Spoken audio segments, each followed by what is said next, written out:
Welcome to another episode of the Shredder Show.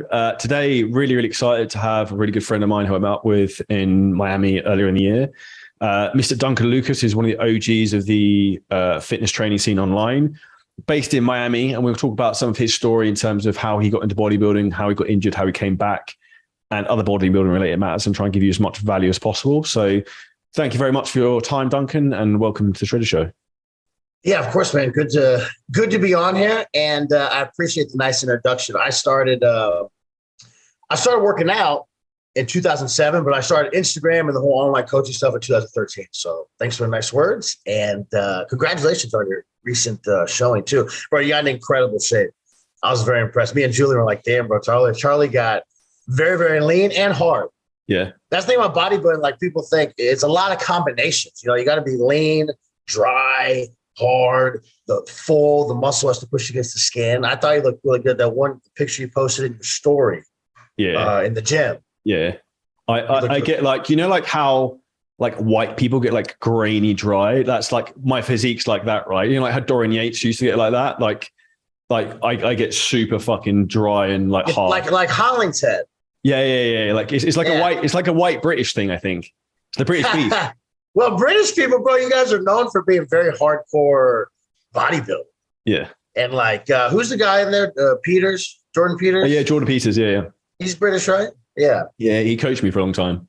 Okay. Who coached you for the show? Or did anybody? Who was like a second eye? And I know you had Dean for a while, and then the last 2-3 weeks and peaking for it was Darren Farrell. So Darren is a really good friend of mine who's IFBB pro who is competing at the Olympia. So I'm a big advocate of going to people who've done what you want to do because they walk the walk, right? And it's the same thing in terms of like we've achieved certain things with our physique. We can help other people do that. I've achieved a lot of things in business. I've helped other people do that. And that's how you achieve success, is you go to someone who's done what you want to do. 100%. And I think for bodybuilding, you know, for the last couple of weeks, like I was saying, it's easy for a lot of people to like get in decent shape, but for actual bodybuilding, it's like next level. So you really need somebody who knows the details towards the end. And I know when I competed, that's why I didn't, do well on a national. I mean, I'll talk about it later maybe, but that's why I didn't do well like on a national level because I didn't really have the peak. You know, I was big and ripped, but I didn't have the peak for actually stepping on stage, like dry and hard, combination of stuff.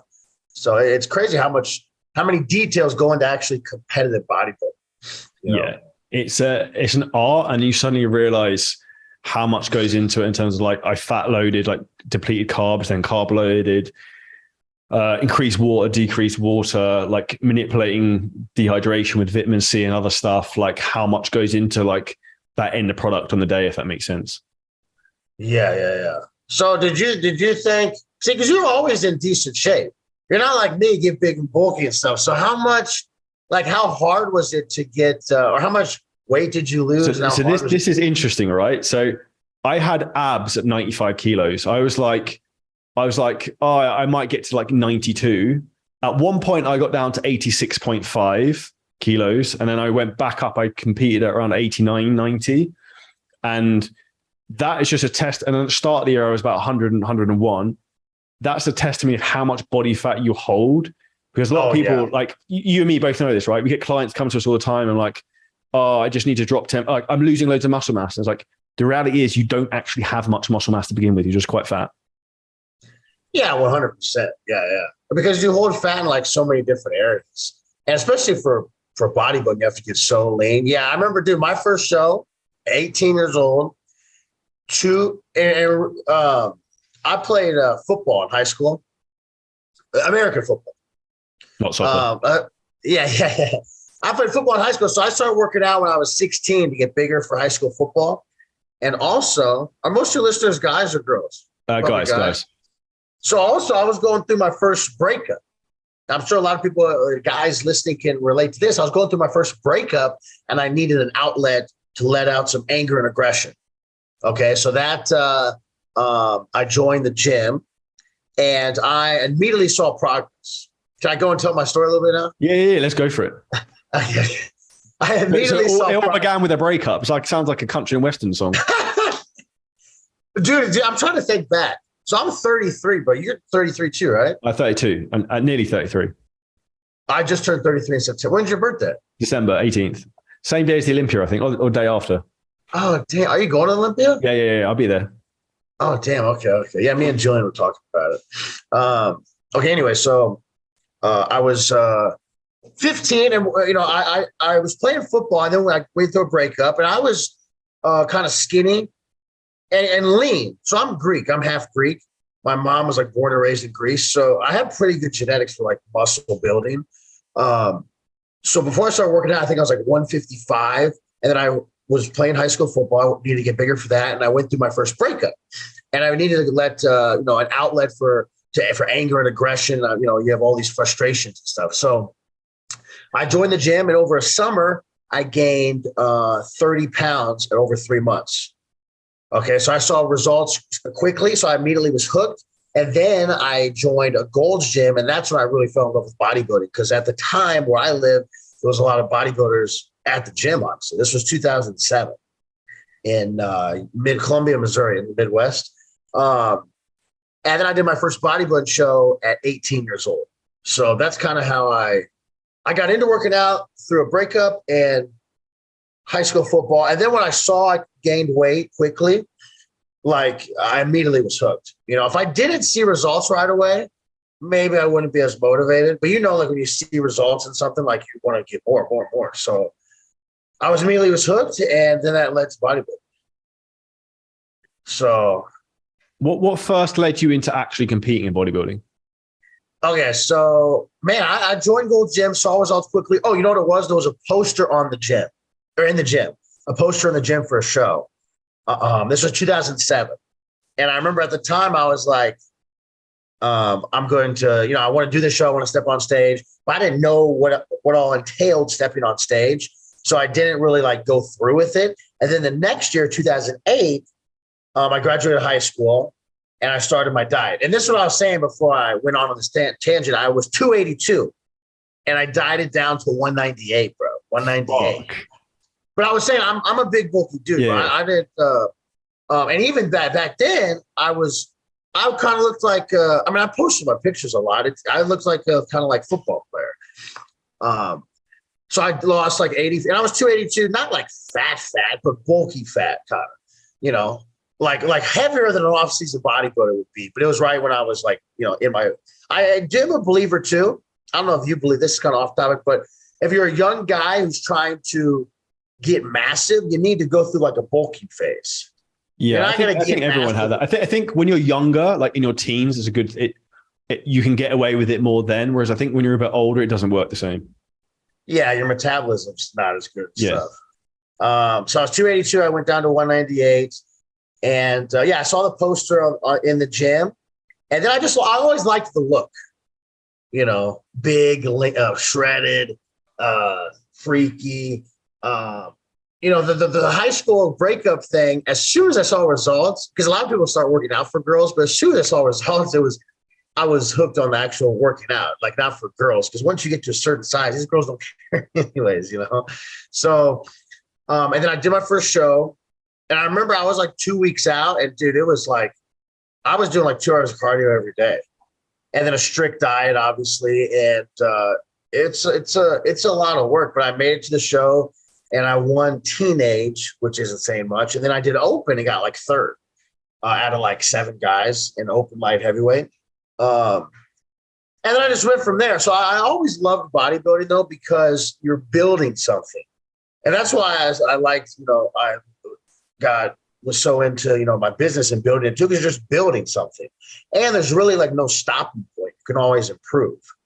I guess it's similar to other sports. Maybe. I think bodybuilding is a way different because it's just yourself. You may have a team of people helping you, but it's just you at the end of the day. So I saw the poster in the gym. That's why I initially was like, oh, shoot, what's this bodybuilding thing? And then I would always read the magazines. Like I got into it at an early age. Like this was like 17 years old. And then I did my first show at 18. And then after I did my first show, it also like gave me something positive and productive to do, which I know bodybuilding has done it for a lot of people, like save them from going down a wrong path. But for me, I didn't go to college. I didn't really have like a career. You know what I mean? I don't know what you did before.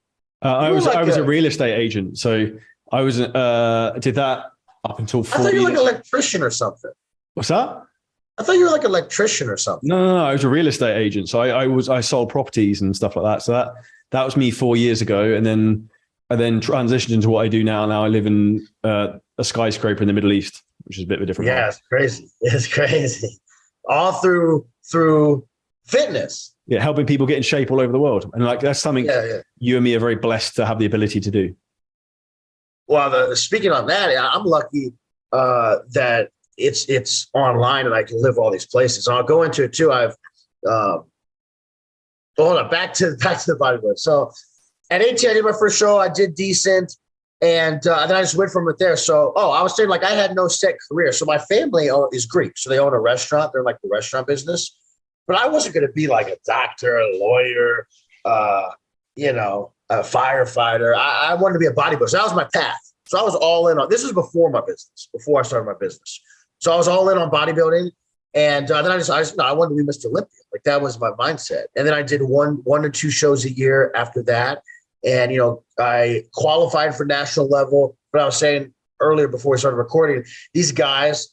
If you're watching this and want to be like a pro bodybuilder, understand, or even pro classic physique, pro men's physique, these guys at the top level, they have superior genetics. Now, you can work hard and improve your physique and look really good and maybe turn pro, or you can turn pro probably, but to do like make a living of it from just competing, probably not going to do. Because I remember it's North America. It's called North Americans here, 2013 North Americans. And I was like 255, 253. And I was big and ripped. Like, there's nothing wrong with like my bodybuilding physique, but my shape is not the best. I have a wider stomach, small legs for my body. Yeah, I know people rib on me now. I'm like, dude, I got injured. Don't tell me small legs. So, but I did have my legs weren't my best body part even before I got injured. So, but I still looked good. But dude, these guys, like, there's nothing you can do. I don't know if like you've heard of Akeem Williams. Yeah. You have? Yeah, I know. Dude, he won. So he's like top. He's like sixth in the world. He did North Americans in 2013, my same weight class. I think he won the weight class. So that's what I'm saying. Like, you're never gonna beat that guy, dude. Like, I'm never gonna beat. Especially now, but I'm never gonna beat that guy. So that's some bodybuilding genetics. So don't get your hopes up with actual the placing. Because the placing in the show doesn't really matter because what you're going to be, what you're going to be, the things you can control, your condition, your tan, posing, stuff like that. But yeah, that's kind of like my. Oh, do you want me to talk about my injury? Yeah. So this is quite inspiring. What happened? Like when bad things happen to you, sometimes it can turn into a good thing, and this is what I think we want to talk about now. So I was 25, and I was squatting. And I remember that day we started with leg extensions. Okay, so put this in, I'm 25. This is the heart of the off season. So I'm like 315 pounds. And I was doing legs and did leg extensions and I felt fine. And then we went to barbell squats and I did, 1 plate aside, 2 plate, 3 plate, 4 plate. And I remember like I felt okay, but I couldn't really get a pump. I didn't really feel like the blood flow, like your legs get nice and full and you can like, tight and stuff. I didn't really get that feeling for whatever reason. And then I put on 5 plates, which I know it sounds like a lot, but I was 315 pounds. So this is like, I was a big dude. So I would do 495 squats, no problem. So I put on 495 and then like on the first rep down, on the way down, like my right leg snapped and my left leg snapped. So I tore, if you're a doctor watching this, you Google the injury if you don't know. The bilateral quadricep tendon rupture. So it's like right above your knee. It's the tendon. And they completely tore off the bone. So it's a horrible injury. I mean, they snapped and like you're in shock. Like you can't move your legs, It's Zach Kahn. I was saying Zach Kahn had this injury. Jean-Pierre Fuchs. I don't know if you heard of him. Yeah. So you follow bodybuilding pretty closely. Yeah, I'm a big bodybuilding fan. It's because we're both true to our passion, right? Huh? We're both true to our passion.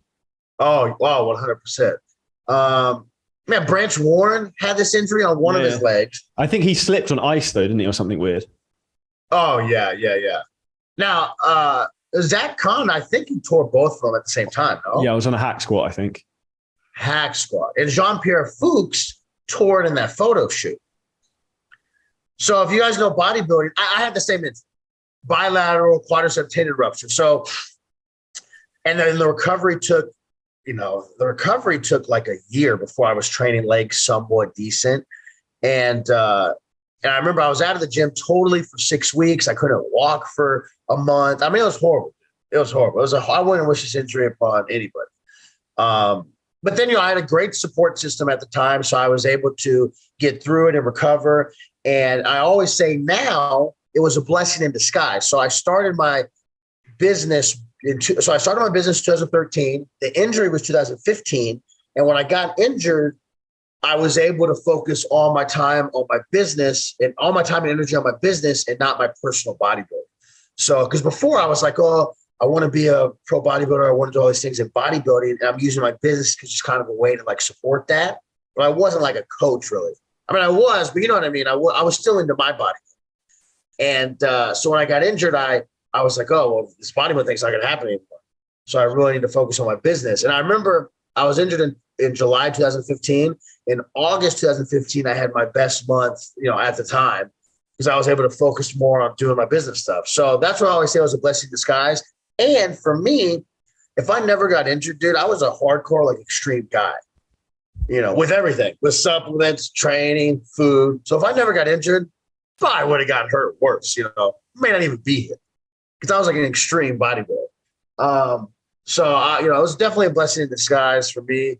And now also it helped me in my business aspect because I can work around, I know exercises and techniques to work around injuries and, to relay that to my clients. And for me personally now, I'm still able to train legs. So I never like to complain. And if you see my page, I don't really like post a lot of old bodybuilding stuff. Sometimes I do just to show people I did it, but I don't like to post a lot of old stuff because then I don't want anybody to be like, oh, feel sorry for you. So I never try to bring up old stuff because there's people who don't even have legs. So I never want to complain about my injury and stop my bodybuilding career. You know what I'm saying? But now I train legs super hard. I don't want to do barbell squats that much because the knee stability is still not 100%. But my goals and stuff are different. So I'm just happy to be able to train legs. And, what would your number one tip be for someone coming back from an injury? Man, I think a lot of people just have too much of an ego. Is ease back into it. I don't know why people think they get injured or they take time off the gym and they're going to come back like Superman. Dude, something happened in your life. You're not going to be the same right away. And that's okay. When I got injured, I think I told my ex-wife at the time, I was like, dude, I'm just going to chill for 2 months and enjoy life and, not eat whatever, but just kind of don't think about working out or body normal. I think people think they always have to be 100%. I'm like, dude, you're going to live a long life. It doesn't have to be balls to wall every day. And I think that's an important thing for people to understand. You have seasons of life. And I think about that from a work aspect. I have, times of the year I'll go super hard for 2-3 months. Then I might fuck about a bit more in the summer for 2-3 months. Okay. Yeah, that's a good way to put it. So now my number one piece of advice would be ease back into it. So now some people don't understand what that means. So I'll tell you exactly what that means. That means cut your volume that you're doing in half. So when you're able to go back to the gym, let's say you're doing 6 exercises for legs, do 3 and do half the volume. Because sometimes you have to give people detailed parameters or else they're not going to know what to do, So I would say ease back into it. And then obviously do preventative measures to not happen again. So the reason I got injured, man, it was a lot of stuff. And I don't know the exact reason, but I also played baseball, football. I've said I played football, but I also played baseball. I was a catcher for 12 years growing up. So that's hard on your knees. I was lifting heavy for a long time. That day I was dehydrated, So I kind of know why I got injured because having that injury at 25 was pretty, serious. But yeah, if you're going through an injury, you got to go through the process of recovery too. Don't rush back into it. Go through the process of recovery and then just give it time when you get back into it. And you may never be the same. I know I'm never going to be look like I did when I competed, with my legs at least. That's why people are like, oh, are you, after I got injured, they're asking like, oh, am I going to compete again? Stuff. And I was like, I could compete again. Like I could get my legs big again. But when you have this injury, the insertion is different. It's higher, isn't it? Yeah. Then my legs would look like crap. They would look bad. Look at Zach Conn after competing. They look different. And I'm always the type of dude, like, I'm not going to do something unless I can do better than I did before, at least as good. So yeah, I'm past that phase of my life, but I still, obviously I still am able to train legs and grateful for that. 100%. Now you put on obviously quite a lot of muscle mass when you were younger. What would you say is the big thing that made the difference with that? Did you have a certain approach you used? Yeah, I think eating. I think a lot of these guys now are scared of getting. I was telling you earlier. So I need to put on a lot of muscle mass after my next show in 3 weeks. What would you say to me to do? When's your next show? In 3 weeks' time, 13th of November, I think. 3 weeks. So you're going to compete in 3 weeks, and then after that, go through a bulking phase. Yeah, I've got like 12 to 14 months to put on as much muscle mass as possible. I've got like 5 kilos probably on the weight cap. I could get myself inside out down again of muscle. So obviously for the next 3 weeks, not going to do anything. But after that, I mean. Yeah, do what you're doing for that show. Then after that, man, I think too many guys are scared to eat. I'm a big believer in getting heavy. And now, you have to understand that if we're talking competitive physique competition, competitive bodybuilding, competitive physique, this isn't necessarily for your average person who wants to put on muscle. Because if you're competing, we're doing extremes. And I'm an extreme dude. So if you want to put on muscle, I believe in eating a lot of calories. And after the show, you can do it slowly. Be careful after the show. I'm sure people have told you this of rebounding, dude. Dude. After the show on Saturday, I was like, I won't be that bad. Saturday night, I had a bit of food, fucked around a bit. Sunday morning, I woke up and my weight hadn't gone up much, which was actually a really bad thing because then I got cocky. Sunday, I went off the fucking rails.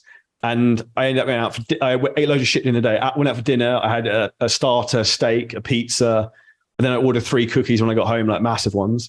The next day, I had gained 5 kilos in a day. So 10 pounds, over 10 pounds. Yeah. And I've dropped it. I think that's like 13 pounds or something. But I've dropped that already in 2 days. So I went up 13 pounds, down 13 pounds.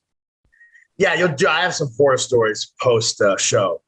Like a lot of weight, dude. The most weight I gained. Oh my God, I'm scared to even say. I'm embarrassed to even say. The most weight I gained post show, dude. I gained like 60 pounds in a week. Fuck. It was horrible. I was a big dude though. So I competed like 215 and I was like 275, 265 like a week later. All right, but anyways, back to dude. So the number one piece of advice I would say, don't be scared to eat food. Don't be scared to get heavy. But you want to ramp it slowly, obviously. That's why I bring up the rebound, because you want to ramp it up slowly, gradually increase your calories. What's your ultimate muscle building meal? What's the Duncan Lukas special? Duncan Lukas special. Man. So I would do 8 ounces of like a sirloin or strip steak, jasmine rice, toast, and like a piece of fruit.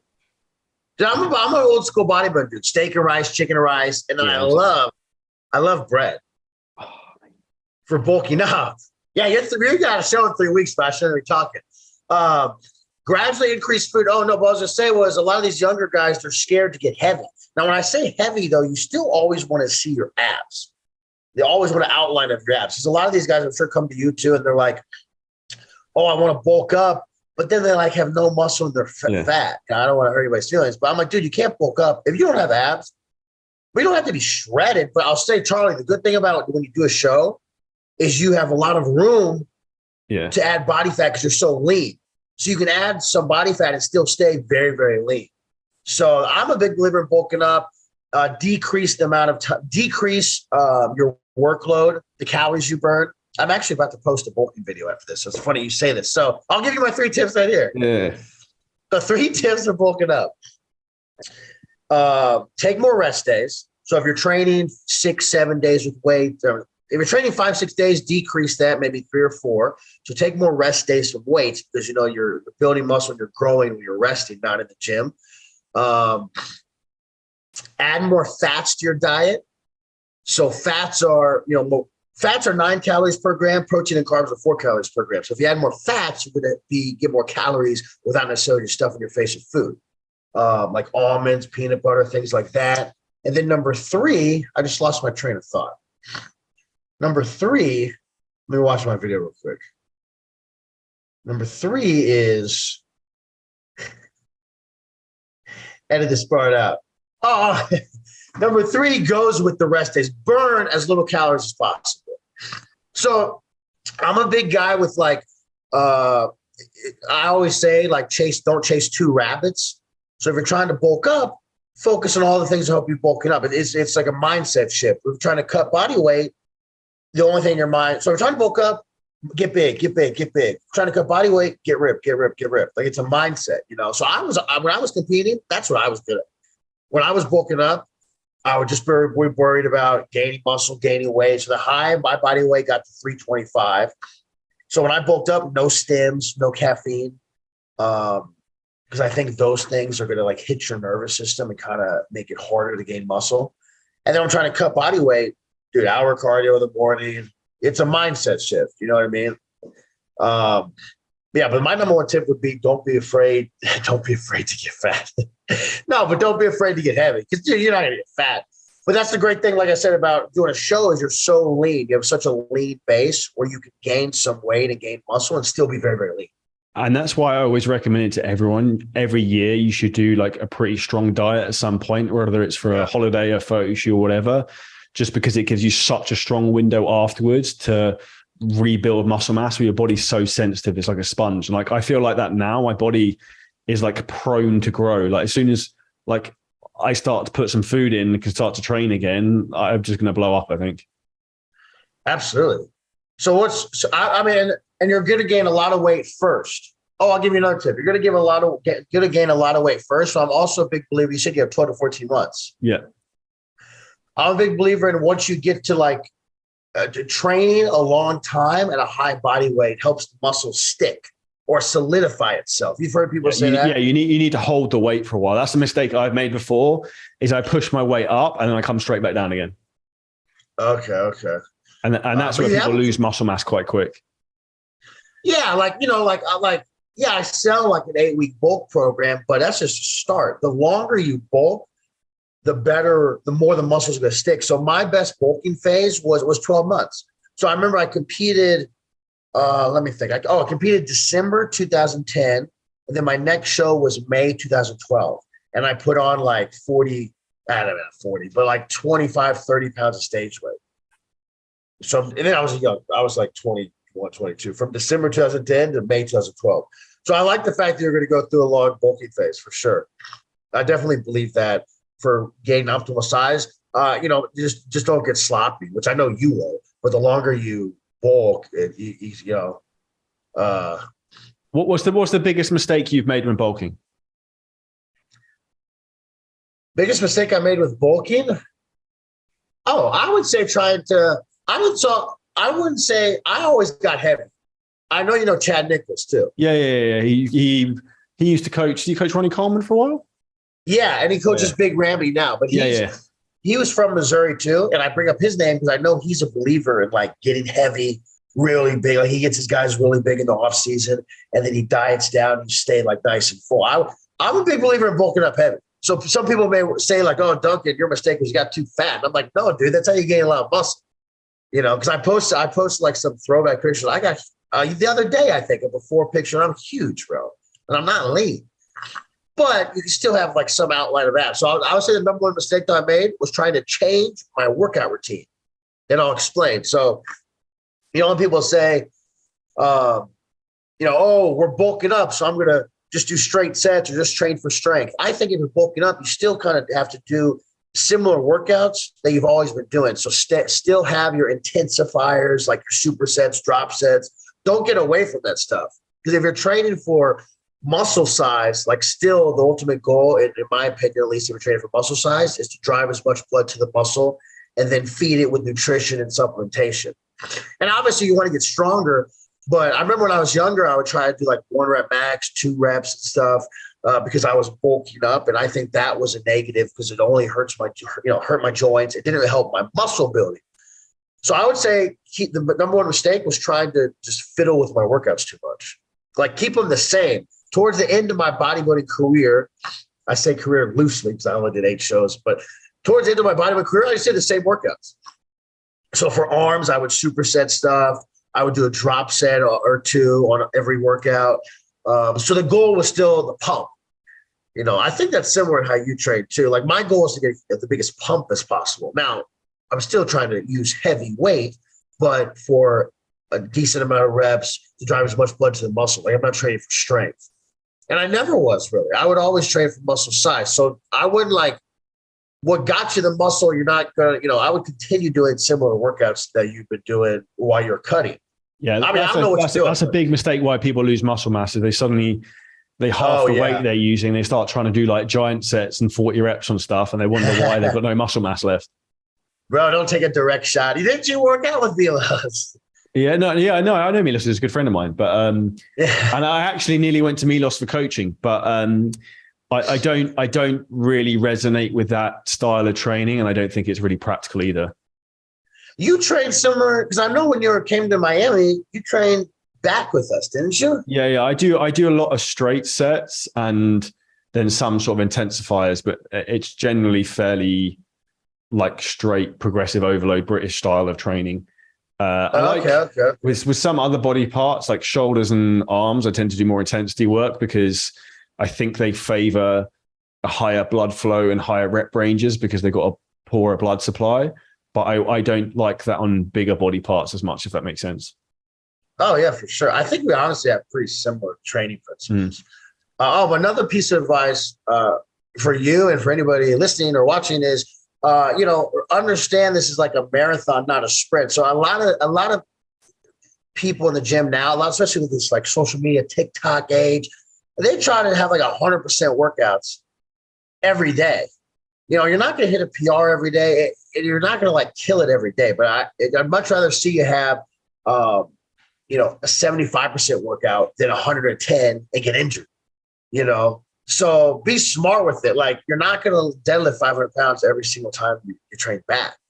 Like bodybuilding it's a marathon. I mean, look at me. I got injured. So I didn't do it right. That's why I can come back and say, that's why I went wrong.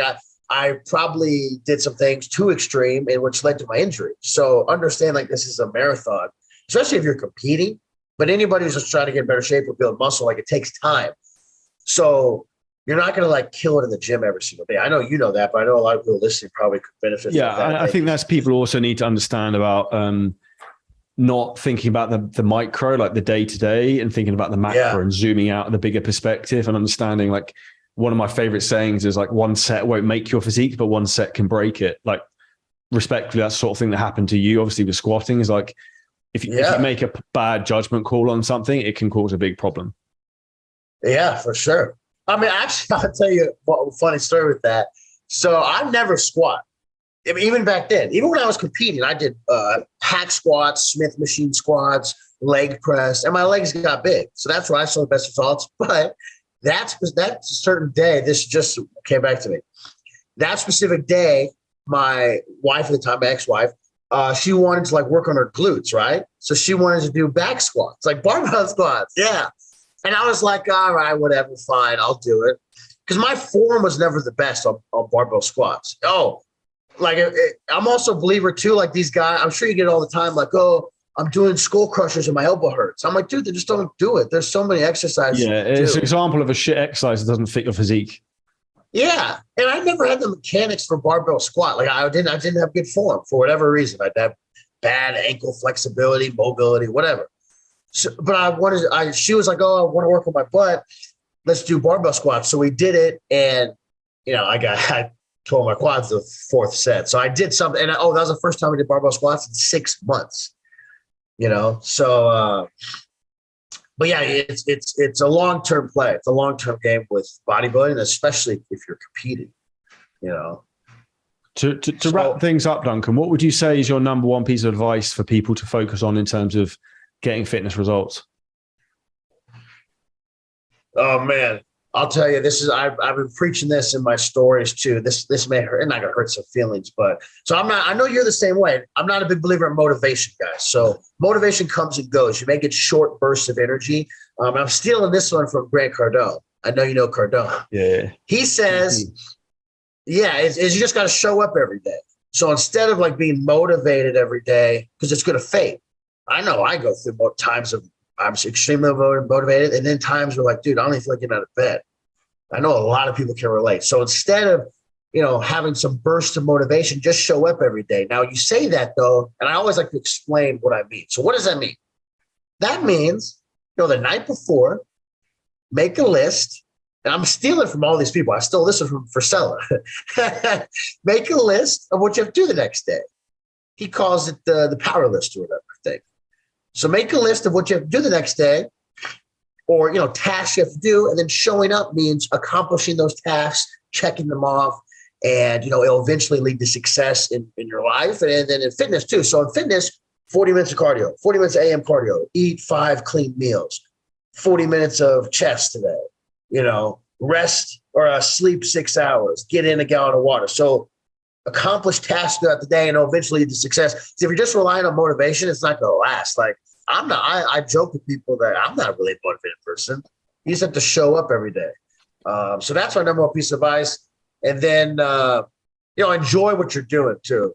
So if your coach or you're doing cardio and it's 40 minutes of cardio, do something you enjoy for 40 minutes, because if you don't enjoy it, you're not going to stick with it. And you don't even have to necessarily do like bodybuilding workouts. Just do some sort of exercise you enjoy. So that's a big thing too. Like a lot of people, they aren't. Now it's not. It's not going to be like Candyland, but try to enjoy what you're doing. You're going to have way longer lasting results.